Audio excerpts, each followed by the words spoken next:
We are ready for the Tingle Creek. Here we go. Here's Alan House. Tingle Creek Chase of 2023, racing down to the first of their 13 fences. It's Haddex, Obeaux and Jack Tudor who lead the way. From the short price favourite Jonbon, he jumps over in second place. Then Nico, the white jacket, over toward the far side, Edwardstone, as on they go towards the open ditch, fence number 2. Haddex, Obeaux opens up early on, pops over the ditch by 3 lengths clear.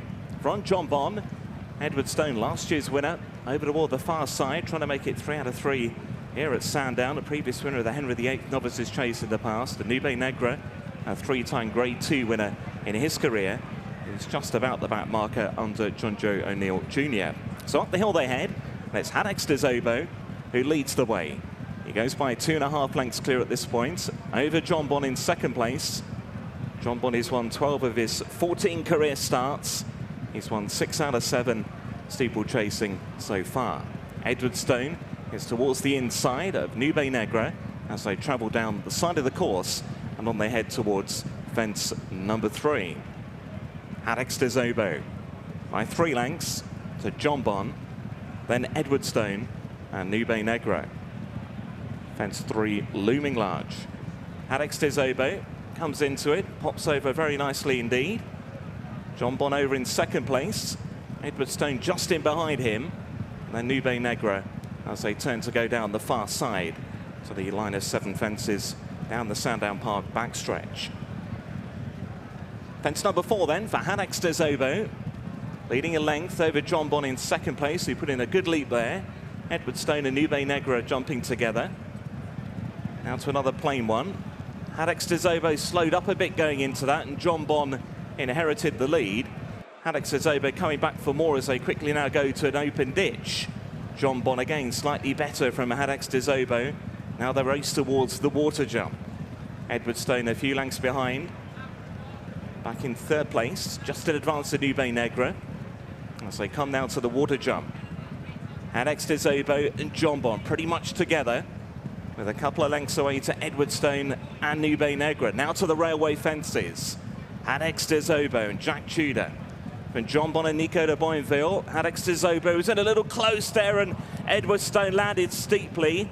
Nicely picked up by Tom Cadden. Not too much time to recover, of course, over this next railway fence. Haddex Obeaux from Jonbon, 2 lengths away to Edwardstone and Nico.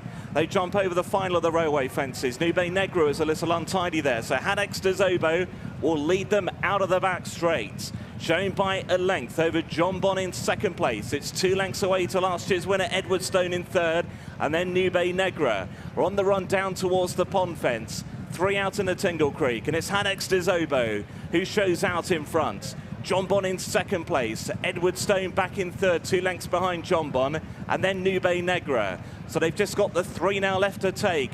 Jonbon begins to try and draw on terms now with Haddex Obeaux. And then Edwardstone in third place for Nico. 3 out at the pond, and Haddex Obeaux still held sway there. Jonbon in second place. Edwardstone now just getting a bit of a shake of the reins. They're booting clear now from Nico. They turn their heads towards home. It's Haddex Obeaux. Jonbon looming up to the outside. Haddex Obeaux still just about had the lead, but Jonbon is now on terms. Edwardstone trying to get organised now, racing on down towards the 13th and last, and Jonbon has now come through to lead from Haddex Obeaux and Edwardstone at the final fence. Jonbon's over in front. He landed a length and a half. Edwardstone will try and rally up the run-in. Haddex Obeaux back in third. Is Jonbon ridden out by Nico de Boinville. He's got a couple of lengths in hand on Edwardstone. And the Betfair Tingle Creek Chase goes to Jonbon. Jonbon beats Edwardstone. Haddex Obeaux back in third. And Nico last of 4. Nico de Boinville alongside off the back of Jonbon's victory in the Tingle Creek. Just take me through it if you can.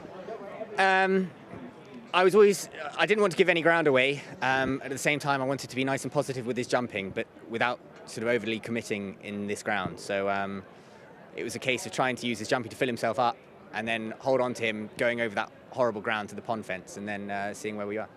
What would you give his jumping out of 10 today? Probably A solid 8. Yeah.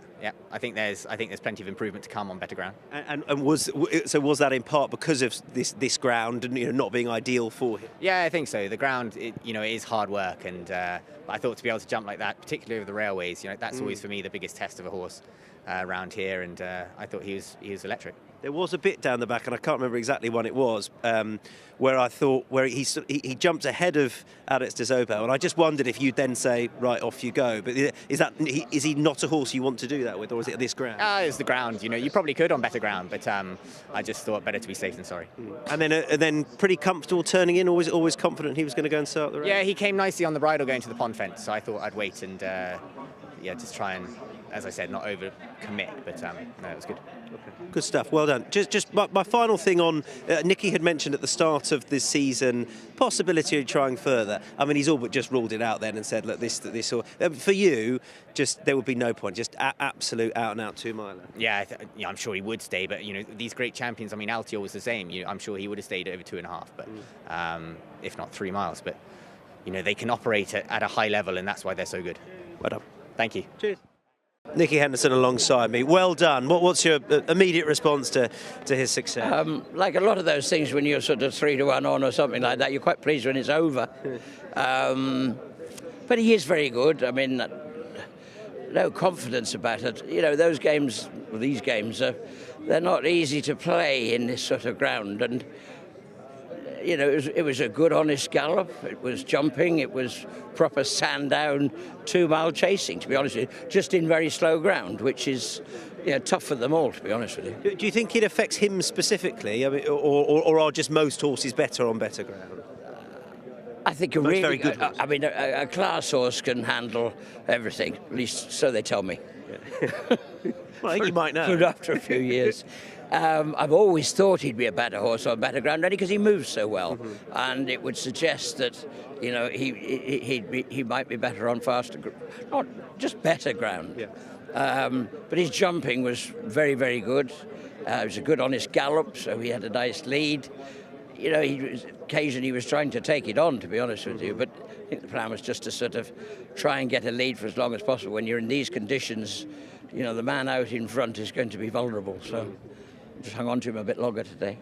Does what we've seen of him the last 3 starts now, including of course when he was phenomenal here at the back end of last season, does it has it told you anything about when you go up against El Fabiolo again, about how you might look to get past him? I've always got the impression that you might just feel that last year at Cheltenham he wasn't at his best.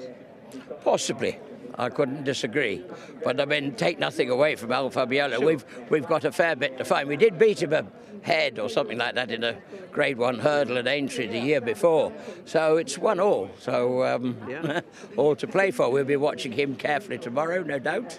Let them, it's their turn to have a little sweat. And then we'll plan the second half of the campaign. I can't see that they'll meet on the way. I'm certainly not going to be, don't think we'll be wanting to go to Ireland, put it like that. So I'm rather hoping that Willie will sort of play the same game as us, and we'll, get ready for a match in March. I have to say, there was a long time last year I thought he wanted further, but Jonbon, yeah.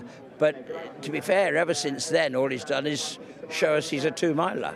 So I think we have to stick to that plan. I'm surprised, because after Cheltenham last year, I was sure that he wanted 2.5. But as it's planned out, we've got stuck in 2, and I think that's where he's pigeonholed for now. Well, you said at the start of the season before the slur, you said we might in the new year be taking on 2.5. Do you revisit that now and think probably not? I can't see that now, can you? No. I mean, the obvious ones in the meantime are either the Game Spirit or the Clarence House, and then we'll meet him again. And was there ever a doubt, obviously, that you've taken a few out today, and I think for obvious reasons on that hurdles course, was there ever a doubt with this horse today? No, there wasn't, to be honest with you, because from straight away as Nico walked it yesterday morning to the chase course, it's fine.